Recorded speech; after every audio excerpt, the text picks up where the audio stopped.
बादशाह अकबर की एक पत्नी थी, उसका नाम था ताज बेगम। क्या नाम था? सब लोग इधर देखो, क्या नाम था? ताज बेगम। तो पहली बार दर्शन करने के लिए ताज गई हैं। विराज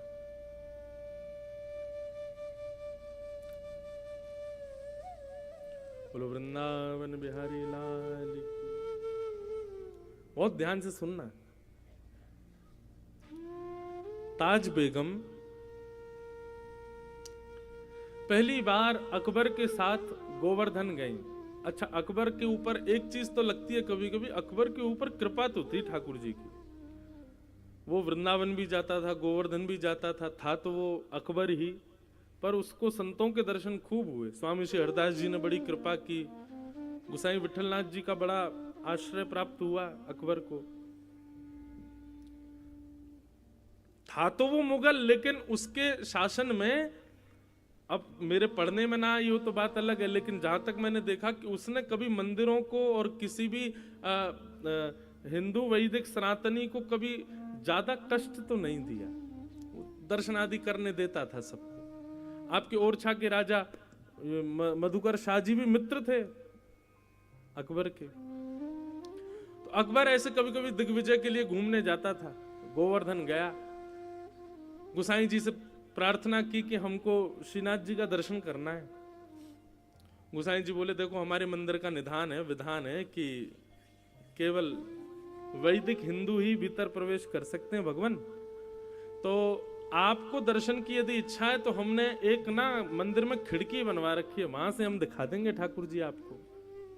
अकबर बोला वहीं से दिखा दो। तो अकबर ने वहां से ठाकुर जी को देखा, ठाकुर जी को दर्शन करके वो चला गया। जैसे ही ताज बेगम बैठी उस खिड़की में और जैसे ही उस झरोके में से ठाकुर जी को देखा, अब तो स्थिति हो गई कि नेत्र बंद करे और वही छवि दिखाई दे ठाकुर जी की। यही पीछे जो छवि, ये गोवर्धन नाथ स्वरूप ठाकुर जी का, यही छवि दिखे। अब तो वो जहां जाए उसको वृक्षों की भी आकृति ऐसी दिखाई दे, उसको मयूरों की आकृति भी ऐसी दिखाई दे, वो रोटी भी देखे तो रोटी की आकृति भी ऐसी दिखाई दे। जहां देखे जित देखूं उतित श्याममयी, जहां देखे वहां श्याम सुंदर दिख रहे हैं। अब इसको आप क्या कहोगे बताओ? ताज बेगम का ना तो संग अच्छा, ना कुल अच्छा, ना परवरिश अच्छी, लेकिन फिर भी ठाकुर जी के प्रति प्रेम। इसको ये कहते हैं कि ताज बेगम नहीं गई है ठाकुर जी के पास, ताज बेगम का मन नहीं लगा है, ठाकुर जी का मन लग गया है ताज बेगम में। ये कहते हैं, इसको कहते हैं भगवत प्रीति। एक तो होता है हमको ठाकुर जी प्रिय लगते हैं, एक होता है ठाकुर जी को हम प्रिय लगे। ये कथा आदि इसलिए है भैया, हम लोग ताज बेगम जैसे तो नहीं है। ताज बेगम का जरूर पूर्व जन्म का कोई सत्कर्म हुआ होगा कि ठाकुर जी को प्रिय लगी, पर ये कथा आदि हम इसीलिए सुनते हैं ठाकुर जी को हम प्रिय लगे, हमें देख के ठाकुर जी रीझ जाए। ताज बेगम को खूब ज्वर चढ़ने लगा, बुखार आने लगा। बादशाह ने खूब वैद्य बुलाए, हकीम बुलाए, लेकिन कोई ठीक नहीं कर पाया। एक दिन बादशाह से जाकर के ताज बेगम ने अपने मन की बात कही, बादशाह हमारा ज्वर ठीक नहीं होगा, क्योंकि ये कृष्ण विरह का ज्वर है। जब से हम आपके साथ गोवर्धन गए और जब से हमने त्रिभंग लली श्याम सुंदर को देखा, तब से सब जगह हमको वही दिखाई देते हैं। हमें लगता है हमारा जन्म आपकी सेवा के लिए या किसी और कार्य के लिए नहीं, हम उन्हीं के लिए पृथ्वी पर आए हैं। आप कृपा करके हमको वृंदावन भेज दो। अकबर ने पहले तो बहुत मना किया, लेकिन बाद में ताज बेगम की बात मान करके अकबर ने उनको वृंदावन जाने की आज्ञा दे दी। ताज बेगम वृंदावन आ गई और वृंदावन में रह करके ठाकुर जी का नित्य दर्शन करती थी। अच्छा, एक बड़ी सुंदर घटना है, ऐसी दो तीन लोगों के साथ हुई है। ताज बेगम को मंदिर में प्रवेश तो था नहीं, वो मंदिर में जाने तो देते नहीं थे। लोग बाग डरे रहते थे, अगर मुगलानी है कहीं भीतर जाकर के कुछ गलत अनर्थ कर दे तो मंदिर अपवित्र हो जाएगा, तो उसको बाहर ही रोक दिया जाता था। लेकिन उसकी भक्ति इतनी प्रबल थी कि वो दर्शन करके आने वालों से पूछती थी श्याम सुंदर कैसे लग रहे हैं। तो बताते, बोले आज ऐसा मुकुट पहना है, आज कानों में ऐसे कुंडल पहने हैं, गले में ऐसे हार पहने हैं, ऐसी पीतांबरी पहनी है, ऐसी पजम्मी पहनी है। तो उन्हीं का चिंतन करती थी, सुन करके ऐसे ठाकुर जी लग रहे होंगे। और कभी कभी ठाकुर जी की वैसी आकृति रेत में बनाती और वहीं दर्शन कर लेती। बोले वाह श्याम सुंदर, आज आप ऐसे लग रहे हो। धीरे धीरे ताज बेगम की स्थिति इतनी ऊंची हो गई कि अब ताज बेगम किसी से पूछती नहीं थी, अपने नेत्र बंद करके अपने आप ही एक आकृति बनाती थी और दर्शन करके आने वाले से कहती थी, सुनिए आज ठाकुर जी ने नीली चोली पहनी है, आज ठाकुर जी ने गले में मोतियों की माला पहनी है, आज ठाकुर जी ने ऐसी पाग पहनी है, कानों में मत्स्याकृत कुंडल पहने हैं, हाथों में सोने के कड़ूले पहने हैं। और दर्शनार्थी बता, हाँ बिल्कुल ठाकुर जी ने ऐसे ही पहने। तो ताज बेगम आनंदित हो जाती, जय हो मेरे लाल। अब ताज बेगम को मंदिर जाने की आवश्यकता नहीं थी, वो नेत्रबंद करती थी और ठाकुर जी का प्रत्यक्ष दर्शन होता था। मैं कभी कभी मेरे ऊपर एक कृपा हुई ठाकुर जी की, वो सुनाया करता हूं, बहुत ध्यान से सुनिएगा बंधु। भक्ति की प्रधानता।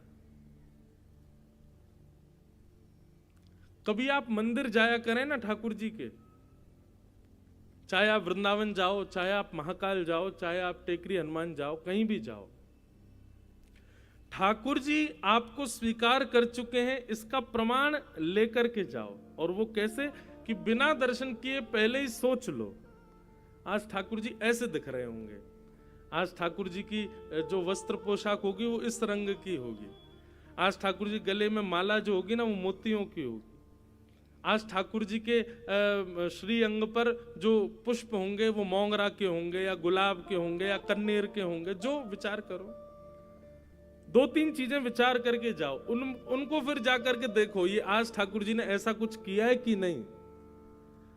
अगर एक वस्तु भी आपके मनोभाव से मिलती हुई ठाकुर जी ने धारण की हो तो समझ जाना ठाकुर जी आपसे प्रसन्न हैं।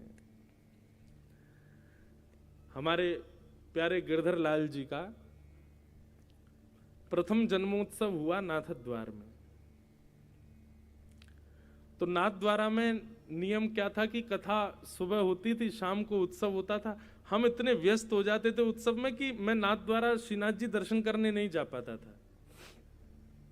पर एक बालक को हमने अपनी तरफ से नियुक्त किया था, भाई रोज तुम जाना और दर्शन करके हमको बताना आज ठाकुर जी लग कैसे रहे।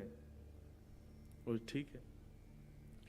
तो सुबह सुबह उठ करके ठाकुर जी का स्नान आदि करा के उनका श्रृंगार करके आज जैसे पीली पीतांबरी पहना दी, सिर पर लाल पाग पहना दी, ठाकुर जी को नीली हटरी के अंदर विराजमान कर दिया।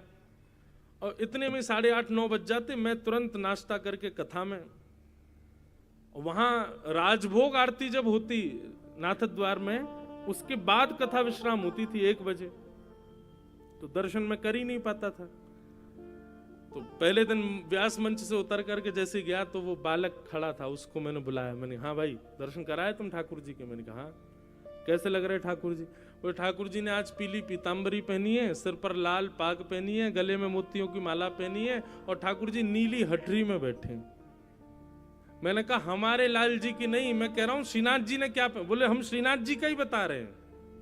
मैंने कहा ये तो हमारे ठाकुर जी ने पहना है। बोले कि नहीं नहीं महाराज जी, श्रीनाथ जी ने भी ऐसे ही श्रृंगार किया है। मैंने कि भाई पहले दिन तुक्का लग सकता है, दूसरे दिन देखते हैं कुछ होता है कि नहीं। अब दूसरे दिन हमने ठाकुर जी को फिर कोई बढ़िया सुंदर नीली पोशाक पहनाई और आज कांच की हटरी में ठाकुर जी को विराजमान किया, सिर पर बढ़िया सोने का मुकुट धारण कराया, सुंदर श्रृंगार। अभी भी मुझको ऐसा कुछ नहीं था, मुझे बस लगा ठीक है कल मैच हो गया, आज थोड़ी होगा। कथा करने गए, कथा करने के बाद मंच से उतर के मन, हाँ भाई आज श्रीनाथ जी कैसे लग रहे हैं? बोले महाराज जी आज ठाकुर जी ने सोने का मुकुट पहना है, ठाकुर जी कांच की हटरी में बैठे हैं, ठाकुर जी ने आज लीली पोशाक धारण करी है। अब तो ये सुनकर के मेरे हाथ पांव कांपे। बस नाचने का मन करे। मैंने कहा सच बता भाई, तुम हमारे लाल जी को तो नहीं देख के आया? बोले नहीं नहीं, आपके लाल जी का मैंने दर्शन नहीं किया, मैं श्रीनाथ जी को देख के आया हूं। मैंने कहा चल 2 दिन तो मिल गए। मैंने कि कुछ ठाकुर जी संकेत तो नहीं कर रहे? बोले पता नहीं महाराज जी। तो हमने क्या किया, अगले दिन मैंने कि आज ठाकुर जी को ऐसा कुछ पहनाऊंगा जो मैच ही नहीं होगा। हमने अपने लाल जी को सेहरा पहना दिया, दुल्हा बना दिया। मैंने आज दुल्हा बन के दिखा। सेहरा पहनाया, सफेद पोशाक पहनाई, लाल चुनरी उड़ाई, वो लाल पटका पहनाया ठाकुर जी को, बहुत सुंदर श्रृंगार। और आज ठाकुर जी मोतियों की हटरी में विराजमान किए। अब मेरा कथा में मन नहीं लगे, मुझे यूं लगे कब कथा पूरी हो मैं उससे पूछूं आज क्या पहना है। कथा विश्राम हुई। विश्राम होते कौन प्रणाम कर रहा है, कौन माला पहन, मुझे कुछ नहीं, मुझे वही दिख रहा था। मैंने जल्दी आ इधर। मैंने कि सही सी बता आज ठाकुर जी ने क्या पहना है? बोले आज तो ठाकुर जी दुल्हा राजा बन के बैठे हैं। मैंने कहा जय हो, बोल श्रीनाथ प्यारे की। उस समय की स्थिति में व्यक्त नहीं कर सकता हृदय से। इतना रोना आया, इतना ठाकुर जी को हृदय से लगा के आनंदित हुए कि जय हो ठाकुर जी। आज ऐसा लगा कि मानो उत्सव आपने स्वीकार किया। हम अपने ठाकुर जी का श्रृंगार करते और वो श्रृंगार अपने आप वहां श्रीनाथ जी का भी वैसा ही होता। यह है भक्ति। और ऐसे स्वीकारीकरण ठाकुर जी व्यक्त करते हैं। तो आप कभी कभी वृंदावन आते हैं, पहले ही सोच लिया करो बिहारी जी आज अगर आपने ऐसा कुछ पहन रखा होगा तो हम समझ जाएंगे आप हमसे प्रसन्न हो। और सही माने संग में 2-3 लोगों को रखना संभालने के लिए। यदि आपने जैसा सोचा वैसे ठाकुर जी दिख गए तो हो सकता है अटैक भी पड़ जाए, आपको बच नहीं पाओगे। कई 2 लोग चाहिए होंगे, भाई हमको संभाल लेना तुम कैसे भी, क्योंकि लगेगा कि वाह ठाकुर जी आज तो श्रृंगार मानो मैंने ही किया है आपका। तो ताज बेगम के साथ ऐसा होने लगा कि पहले तो वो पूछती थी कि ठाकुर जी कैसे दिख रहे हैं और वैसी आकृति बनाती थी और उस आकृति का दर्शन करती थी। पर धीरे धीरे उसके मन में अब वो जैसा मन में विचार करती थी और दर्शनार्थियों से पूछती थी कि ठाकुर जी आज ऐसे दिख रहे हैं क्या? सब कहते बोले हाँ ऐसे ही दिख रहे हैं। ताज बेगम खूब नाचती। ताज बेगम का एक पद है मुझे बहुत प्रिय लगता है, सुनो दिल जानी मेरे दिल की कहानी।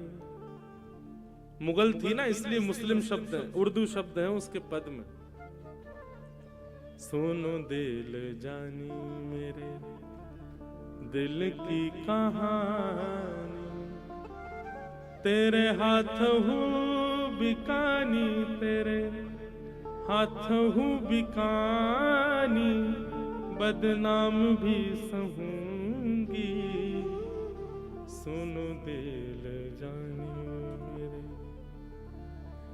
देव पूजा ठानी में नवाज हूँ भुलानी, तजे कमला कुरान तेरे गुनन गहूंगी मैं, सुन दिल जानी मेरे दिल की कहानी,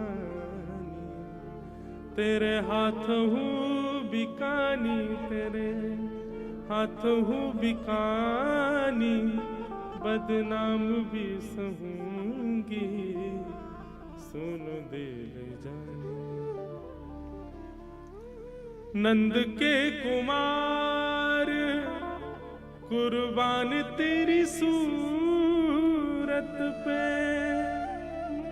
नंद के कुमार कुर्बान तेरी सूरत पे, हो तो मुगलानी हिंदुआनी हूँ रहूंगी, सुनो दिल जानी मेरे दिल की कहानी, तेरे हाथ हूँ बिकानी, तेरे हाथ हूँ बिकानी, बदनाम भी सहूंगी, सुनो दिल जानी। सांवला सलोना सिर ताज सिर कूले दिए सांवरा सलोना, सिर ताज सिर कूले दिए तेरे नेह दाग में निदाग हूँ दहूंगी। सुन दिल जानो मेरे दिल की कहानी, तेरे हाथों हूँ बिकानी बद नाम भी सहूंगी। सुन दिल जानो। ये बादशाह अकबर की पत्नी ताज बेगम, उनका जो शरीर शांत हुआ ना, वो कथा भी बड़ी विलक्षण है। होली का दिन पूरे ब्रजमंडल में रंग धमार हो रही थी और ताज बेगम अपनी कुटिया में बैठे बैठे ठाकुर जी का दर्शन कर रही है। लेकिन आज के दर्शन में यह था कि सब दिख रहे हैं लेकिन उसको ठाकुर जी नहीं दिखाई दिए। बहुत ध्यान से सुनना। ताज बेगम एक पद लिखती है धमार का, आज भी नाथद द्वार में होली वाले दिन जब ठाकुर जी के कपाट खुलते हैं ना, तो ताज बेगम की धमार गाई जाती है ठाकुर जी के आगे, जो ताज बेगम ने लिखी, अपने अंतिम शब्द थे उसके।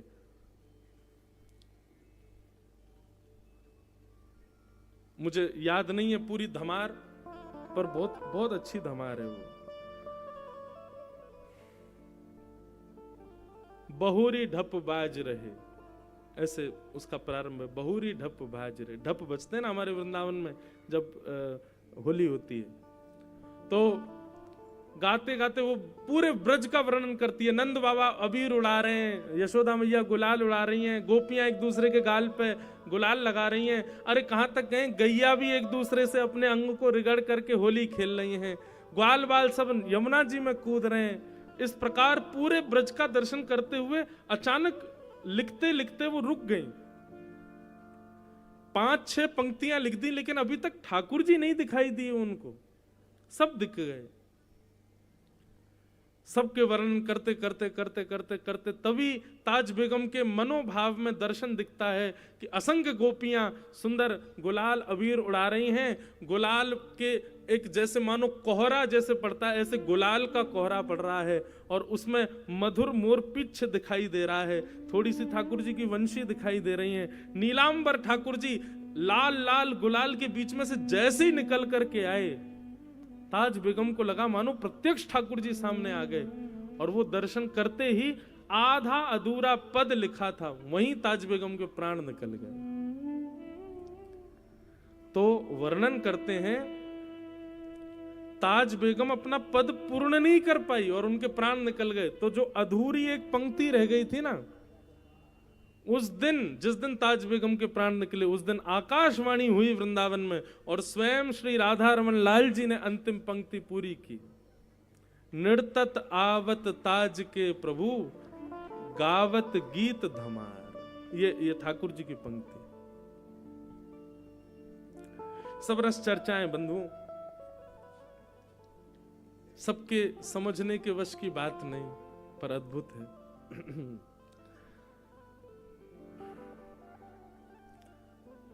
परीक्षित जी महाराज से सुखदेव जी ने कहा कि सुखदेव परीक्षित, तुम भक्ति की कामना कर